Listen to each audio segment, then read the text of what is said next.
हमारे सभी मीडियागण, भाई, दोस्त, हमारी बहनें, सबको मैं शमशेर राही, कन्वीनर झारखंड इंटेलेक्चुअल फोरम, आप सभी का तहे दिल से पूरी टीम की तरफ से जोहार, आदाब, नमस्कार, सलाम। सबसे पहले मैं आप सभी का धन्यवाद अदा करता हूं कि इतने कम समय में आप सबों ने अपना कीमती समय देके हमारे इस 3 दिन का जो कन्वेंशन प्रोग्राम है झारखंड इंटेलेक्चुअल समिट, इसका मान बढ़ाया है, उसके लिए भी आप सबका बहुत बहुत धन्यवाद। समय को देखते हुए मैं आपको बता दूं कि आज हमारे बीच इस प्रेस कॉन्फ्रेंस में शामिल झारखंड इंटेलेक्चुअल प्रोग्राम के फाउंडर और चेयरमैन मिस्टर प्रेम कुमार साहब बैठे हुए हैं। साथ ही साथ हमारे बड़ी शख्सियत और समाज सेवी जनाब कमलेश राणा जी बैठे हुए हैं। श्री राम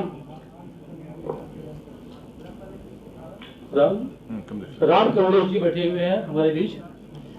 और आप सबों के चेहरे की एक बड़ा चेहरा हमारे बीच जनाब मोहतरम पंकज सोनी साहब बैठे हुए हैं। आप तारुफ के मोहताज नहीं है।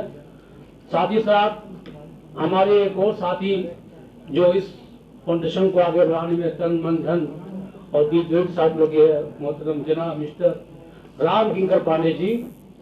साथ ही साथ एक और हमारे इस प्रोग्राम के इस कोर कमेटी की हिस्सा और प्रोग्राम को आगे बढ़ाने में अपना सब कुछ।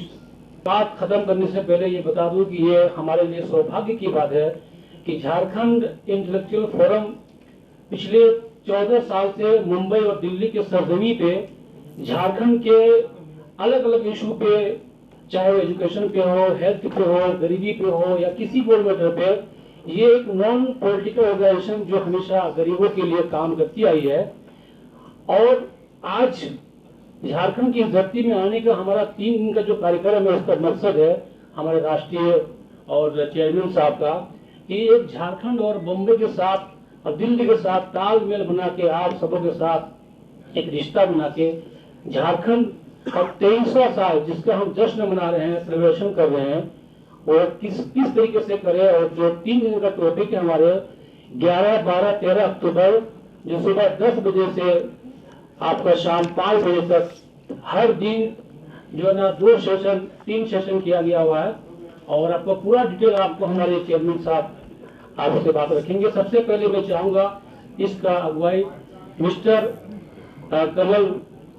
कमलेश साहब राणा जी रखेंगे आपके सामने। कमलेश राणा सर्वप्रथम आप सब और उपस्थित हमारे इस झारखंड इंटेलेक्चुअल फोरम से जुड़े सदस्यों को बहुत बहुत बधाई, धन्यवाद, आपका स्वागत है। आज हम लोग बहुत सौभाग्यशाली हैं कि पूरे भारत देश के अंदर झारखंड भारत को चला सकता है और चलाता भी है, लेकिन किसी वजह से झारखंड आज पिछड़ेपन का दर्द झेल रहा है। झारखंड इंटेलेक्चुअल फोरम का यह मकसद है कि झारखंड का जो असली चेहरा है वो देश ही नहीं विश्व स्तर पर लोग जाने। और ये 11 अक्टूबर, 12 अक्टूबर और 13 अक्टूबर 3 दिन झारखंड के पुराना विधानसभा क्लब में झारखंड इंटेलेक्चुअल समिट कार्यक्रम के तहत हम सब झारखंड के विकास कैसे होगी, झारखंड के वर्तमान परिस्थिति क्या है, सारे विषयों पर कई गणमान्य वक्ता मार्गदर्शन के रूप में यहाँ पर पहुँचेंगे। और झारखंड को आगे ले जाने के लिए हम सब मिलकर झारखंड इंटेलेक्चुअल फोरम इस झारखंड को आगे ले जाना चाहती है। हम बहुत आभार व्यक्त करते हैं, धन्यवाद देते हैं जैसा कि हमारे भाई साहब ने बताया कि झारखंड इंटेलेक्चुअल फोरम जो ऑर्गेनाइजेशन है, जो झारखंड के कई इशूज पर दिल्ली, मुंबई जो बड़े महानगर हैं वहाँ पर उठाते रहे हैं। मैं उस कार्यक्रम में भी शामिल हुआ हूँ, सौभाग्य मुझे प्राप्त हुआ है। और झारखंड के आग्रह पर, हम सबों के आग्रह पर बड़े भाई प्रेम कुमार जी ने झारखंड के इशूज पर झारखंड में ही उठाने की बात इन्होंने कहा था, और बहुत कम समय में इस तैयारी के साथ हम लोग एक अच्छे कार्यक्रम करने जा रहे हैं। ये कार्यक्रम झारखंड के बिल का पत्थर साबित होगा, ऐसे मुझे अनुमान है, ऐसे झारखंड के लोग कर रहे हैं। इसलिए आप सब प्रेस साथियों से आग्रह है, ये जो कार्यक्रम है बिना प्रेस, बिना मीडिया से जन जन तक नहीं पहुंच सकता। ये कार्यक्रम आपके सम्मेलन रखने का यही मकसद है कि हमारा जो कार्यक्रम है आपके माध्यम से जन जन तक पहुंचे। मैं ज़्यादा समय नहीं लेते हुए मैं चाहूँगा इस पूरे कार्यक्रम के विस्तृत जानकारी हमारे प्रेम कुमार जी अगर देंगे और उसका आप नोट भी करेंगे ताकि जनता तक पहुंच सके। मैं आग्रह करूंगा कि प्रेम कुमार जी आगे संवाददाता सम्मेलन को संबोधित करें। तो चौथा स्तंभ है, आप बहुत इम्पोर्टेंट है हमारे लिए। ये जो प्रोग्राम अभी जैसा बताया कमलेश जी ने, ये प्रोग्राम हम लोग दिल्ली और मुंबई में काफी टाइम कर चुके हैं, बट फर्स्ट टाइम ये झारखंड में ये प्रोग्राम हो रहा है। उसके पीछे रीजन है कि जो पॉलिसी बनाने वाले लोग हैं और जो पॉलिसी जिनके लिए डायरेक्ट जो पॉलिसी से इम्पैक्ट होंगे, ये सारे लोग यहाँ पे इस गोष्ठी में इनको आमंत्रण दिया गया है कि आप आइए और इस गोष्ठी में आप अपने विचार को रखिए। और फिर यहाँ से जो निष्कर्ष निकलेगा, जैसे कि कमलेश जी ने आप लोगों को पहले ही बताया है कि जो झारखंड का जो प्रतिबिंब है वो ऑलरेडी हम लोग मेट्रो में बहुत दिन से इसको प्रदर्शित करने की कोशिश कर रहे थे। झारखंड की धरती पर रांची में ये पहली बार हो रहा है। तो इससे जो रिसर्च और इससे जो निष्कर्ष आएगा उसका उपयोग हम लोग आगे झारखंड में उन्नति कैसे आए और झारखंड के लोगों के लिए कैसे ये बेनिफिशियल हो, इस चीज़ पे करेंगे। तो इसमें राजनीतिक दल, बहुत सारे यूनिवर्सिटी के लोगों को, बहुत सारे प्रोफेशनल्स, इंडस्ट्रियलिस्ट, ये सारे लोगों को हम लोगों ने यहाँ पे आमंत्रण दिया है कि आप आइए। और झारखंड एक उभरता हुआ राज्य है, झारखंड में अपॉर्चुनिटी भी बहुत है, झारखंड में आपको मैन पावर बहुत अच्छा है। आप आइए और इस चीज़ को समझिए और यहाँ से हम आगे बढ़ सकते हैं। तो आप सामने संबोधित करेंगे। लोगों को मेरा हार्दिक शुभकामना, बधाई कि आप इस कार्यक्रम के हिस्सा बनने जा रहे हैं। और मैंने प्रेम जी से आग्रह किया था कि आप जिस तरह झारखंड के बाहर रहने वाले प्रवासी डायस्पोरा के लिए काम करते हैं, आप हमेशा झारखंड इंटेलेक्चुअल फोरम के बैनर तले जो भी हमारे बाहर के लोग प्रवासी हैं उनकी समस्याएं आती हैं, आप उसको निपटाते हैं। अभी इसकी रिसेंट उदाहरण हमारे सामने आया कि लखनऊ में एक मजदूर को आपने काफ़ी सहयोग से इलाज करवाया, डेंगू से पीड़ित होकर वो प्लेटफॉर्म पर पड़ा था।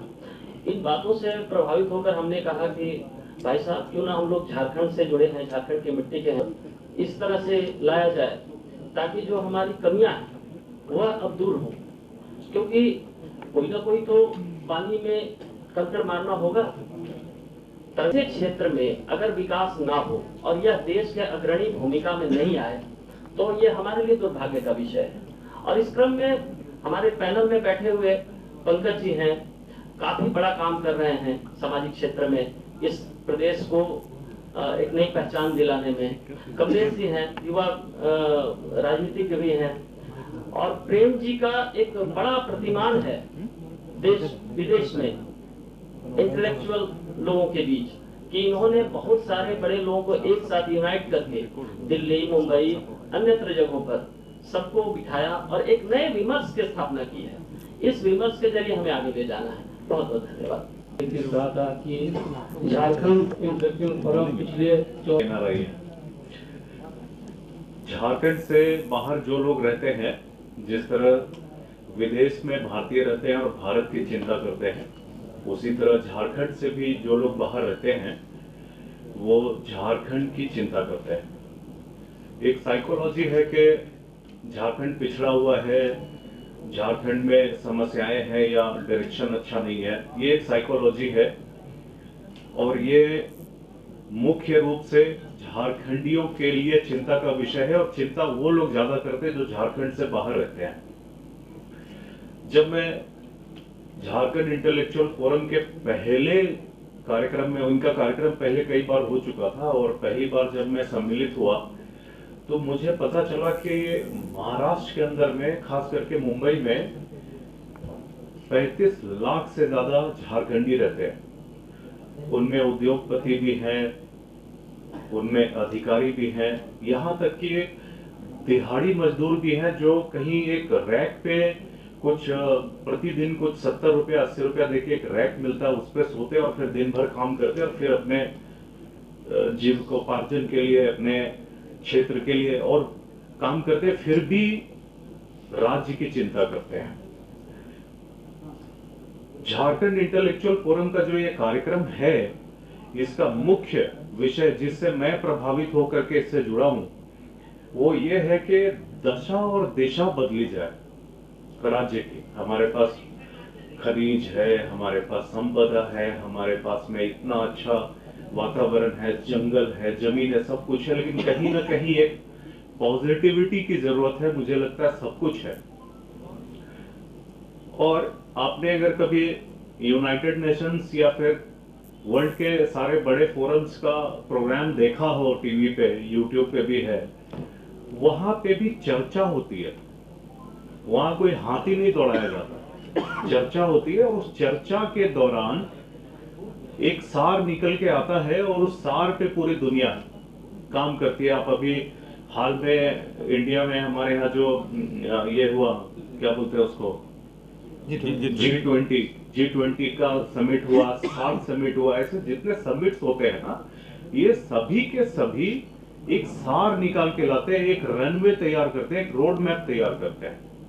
तो ये बहुत अच्छी पहल है जो 3 दिन तक चलेगी। इसमें समाज सेवी, उद्यमी, राजनीतिज्ञ, युवा नेता, एंटरप्रेन्योर्स सभी आएंगे, सब अपनी बात रखेंगे।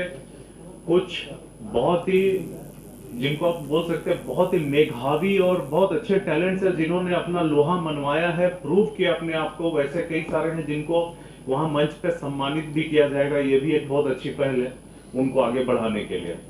तो अलग अलग विषयों पे ये 3 दिन तक ये सेमिनार चलेगा जिसमें झारखंड की बात होगी।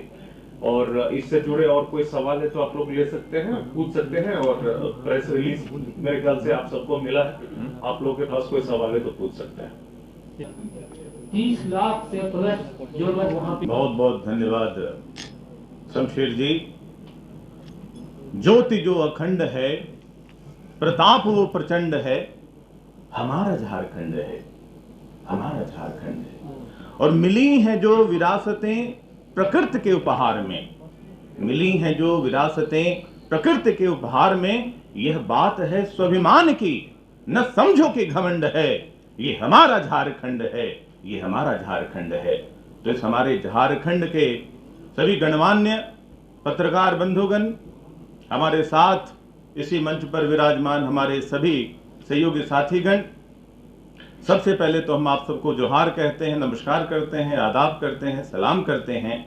और इस भागती हुई जिंदगी में जो बेशकीमती समय निकालकर झारखंड इंटेलेक्चुअल समिट के रूप स्वरूप को, उसकी गंभीरता को, उसकी गहराई को, उसकी एक विस्तार को समझने के लिए और उसे जनता तक पहुंचाने के लिए, लोगों तक पहुंचाने के लिए, झारखंड वासियों तक पहुंचाने के लिए, और झारखंड वासी जो विश्व के किसी भी पटल में, किसी भी कोने में, किसी भी स्टेज पर हैं, वहां तक पहुंचाने की जो एक गंभीर बीड़ा आपने उठाई हुई है, इसके लिए आप सबों को हाथ जोड़कर कृतज्ञता प्रार्थना पूर्वक आभार और अभिनंदन व्यक्त करता हूं। मेरे प्यारे प्रेस के झारखंड वासियों, साथियों, जैसा कि आपको इस मंच से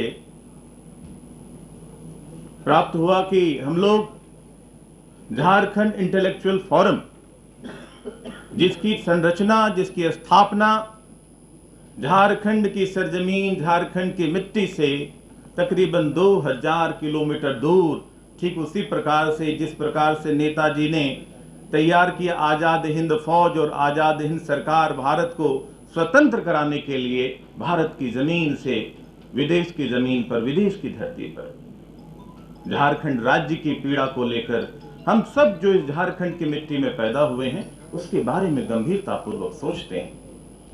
आपको ज्ञान हुआ कि यह कार्यक्रम दिल्ली और मुंबई में अनेक वर्षों से चलता चला आ रहा है, जिसमें देश के बड़े से बड़े अधिकारी, एक से एक इंटेलेक्चुअल, सामान्य से सामान्य व्यक्ति, पंकज जी हमारे साथ आज से 10 वर्षों से हम लोग साथ में मिलकर यह कार्य कर रहे हैं। कमलेश जी भी हमारे साथ काम कर रहे हैं। शमशेर जी और हम लोगों ने तो मिलकर इसके सपने को ही गढ़ा है। आप भी एक बहुत ही ओजस्वी और उद्यमी नौजवान हैं। राम किंकर पांडे जी, जिन्होंने अपनी एक शिक्षक की नौकरी को छोड़कर समाज की सेवा की ओर कदम बढ़ाया, और जिस चौथे व्यक्तित्व से मैं परिचय करा रहा हूं, वह IIM अहमदाबाद के स्टूडेंट हैं। झारखंड के रांची विश्वविद्यालय से ग्रेजुएशन करने के बाद अहमदाबाद से उन्होंने मैनेजमेंट में कोर्स किया, और आज हम सबों के बीच में एक बैरक ओबामा कहते थे, उनके चुनाव के वक्त में अमेरिका में जो हो रहा था, मैं यूनिवर्सिटी ऑफ मुंबई का प्रेसिडेंट बना, तो कहते थे यस वी कैन, हम लोग कर सकते हैं, लेकिन टुगेदर वी कैन। जब इकट्ठे आ गए, एक साथ आ गए, एकला चलो रे, रविन्द्रनाथ टैगोर ने कहा, ज्योति तोर कोई डाक सुने ना है, अगर आपकी कोई आवाज नहीं सुन रही तब आप अकेला चलिए, लेकिन जब साथ चलने वाले लोग खड़े हो जाएं तो आप अकेला मत चलिए, सबको लेके चलिए। जो हम कदम हैं, हम सफर हैं, सबको लेके चलना है। तो प्यारे साथियों, अब मैं डायरेक्ट अपने इस थीम पे आता हूं जिसके लिए आप सबों को परेशानी दी गई है। झारखंड इंटेलेक्चुअल फोरम ने Jharkhand intellectual summit, Jharkhand intellectual meet की आयोजन की हुई है 11, 12, 13 अक्टूबर, यानी कि कल, परसों, उसके बाद। इन 3 दिनों में, हालांकि इसकी तैयारी हम लोग पिछले 1 महीने से करते चले आ रहे हैं, उसकी वेन्यू जो है पुरानी जो हमारी विधान भवन की विधायक क्लब है उसके परिसर में रखी गई है।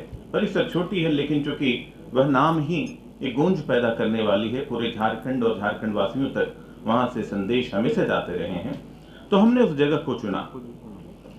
और यह समिट जो है एक उद्देश्य के साथ किया जा रहा है, एक इंटेलेक्चुअल प्रोग्राम है, बौद्धिक है, हर व्यक्ति बौद्धिकता के साथ बंधा हुआ है, बस उसे ट्रिगर करने की आवश्यकता है कि उसका कंट्रीब्यूशन क्या हो रहा है इस राज्य की प्रगति में। हम अपने प्रतिनिधियों के भरोसे सब कुछ छोड़ देते हैं और हम अपने बारे में चर्चा ही नहीं करते। What best we are contributing into the development of the society. समाज के विकास के प्रति हमारी और आपकी भूमिका कितनी सक्रिय है, यह बहुत मायने रखती है। इन्हीं अर्थों को इसलिए हमने मीडिया के लोगों को भी वक्ता रखा है। आप सबों को बताते हुए मुझे बहुत गर्व महसूस हो रही है कि हमने 3 दिन के सेशन रखे हैं। उन सेशन के बारे में आप सबों के बीच में मैं चर्चा करना चाहता हूं।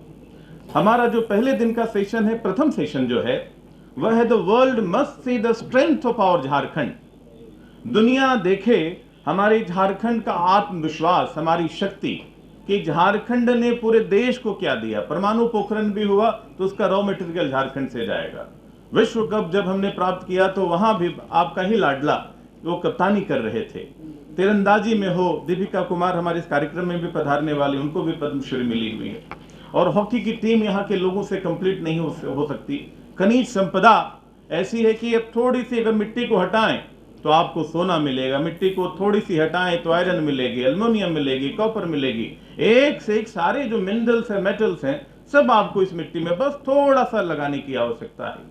उसी तरीके से एक प्रकार की लेयर जो हम लोगों के दिमाग में बैठा हुआ है, उसको थोड़ा सा, जैसा पंकज सोनी जी ने कहा, उसको थोड़ा सा चेंज करने की आवश्यकता है। तो दुनिया देखिए हमारे झारखंड का आत्मविश्वास, इसके लिए जेपीएससी की स्वयं चेयरपर्सन आ रही हैं, जो पहले महाराष्ट्र में हेल्थ सेक्रेटरी रह चुकी हैं, बहुत ही डिसिप्लिन और बहुत ही ऑर्गेनाइज्ड पर्सनालिटी हैं, वह इस कार्यक्रम में आ रही हैं। अनेक लोग हैं, उनके बारे में आपको बताऊंगा, अतिथियों के बारे में, लेकिन पहले आपको बताऊं यह सत्र क्या है। द्वितीय सत्र हमने रखा है कि पावर ऑफ यूथ झारखंड। जिस और जवानी चलती है उस और जमाना चलता है। तो युद्ध में रेवोल्यूशन है, शांति में क्रांति होनी चाहिए, इसलिए हमने युवाओं को इसमें चुना है।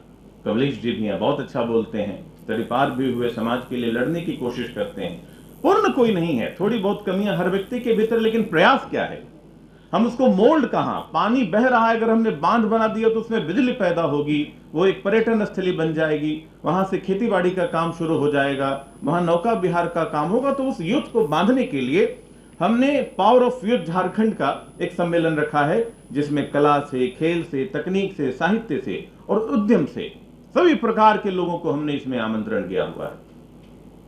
और द्वितीय दिन का जो हमारा सत्र है, नई झारखंड के निर्माता को नमन। हर देश नया होना चाहता है, every day is a new day. आप सब पत्रकार हैं, रोज एक नए जोश के साथ निकलते हैं कि समाज की कुछ नई चीजों को प्राप्त करें, ताकि हमें भी कुछ क्रिएटिव चीजें मिले, और उसकी चर्चा दुनिया से करने से पहले वो अपने आप से करें और अपने परिजनों से करें, विशेष रूप से अपने बच्चों से करें, जिनको आप कल का झारखंड देना चाहते हैं, कल का भारत देना चाहते हैं, कल का समाज देना चाहते हैं। आप हर प्रकार की घटनाओं को कवर करते हैं। तो इसमें तो salute to the makers of Jharkhand. Jharkhand को बनाया किसने? ये जो आज 3.5 करोड़ लोग झारखंड के लोग हैं, और करोड़ों लोग जो प्रवासी का दंश झेलते हुए जो इस राज्य के बाहर अपने आप को तैयार कर रहे हैं, उन सभी लोगों को हम सम्मान करेंगे। और इसका हमने थीम दिया है कि let's come and place for healthy and competent art of state. हमें एक टेक्नोलॉजी हब बनानी है, मेडिकल की सुविधाएं अच्छी करनी है, लेकिन चर्चा तो हो। स्वामी विवेकानंद भी आज भी इतने प्रसिद्ध इसलिए हैं, स्वयं नरेंद्र मोदी कहते हैं वेद से विवेकानंद तक हमें उनसे प्रेरणा लेनी है। तो विवेकानंद भी शिकागो में कहीं बोले एक मंच पर, इतना बढ़िया बात किया कि अमेरिका में उनकी तालियों की गूंज ने पूरे भारत तक 7 समंदर डोल उठा, जब उन्होंने कह दिया my sister, American brother and sister. तो ये सम्मेलन उन विषयों को, हम एक नए विवेकानंद की तलाश में, जो झारखंड को बदलेगा, जो झारखंड की सोच रखेगा। 350 करोड़ लोगों की जिम्मेदारी है, करोड़ों परिवार की बात कर रहे हैं। हमारा दूसरा सत्र है कि झारखंड देश का नंबर 1 प्रदेश बनेगा। ये हमारा सपना है। प्रकृति ने कहीं कोई कमी नहीं छोड़ी है बहनों और भाइयों, कहीं किसी प्रकार की कोई कमी नहीं छोड़ी है, लेकिन हम उसको बनाएंगे कैसे?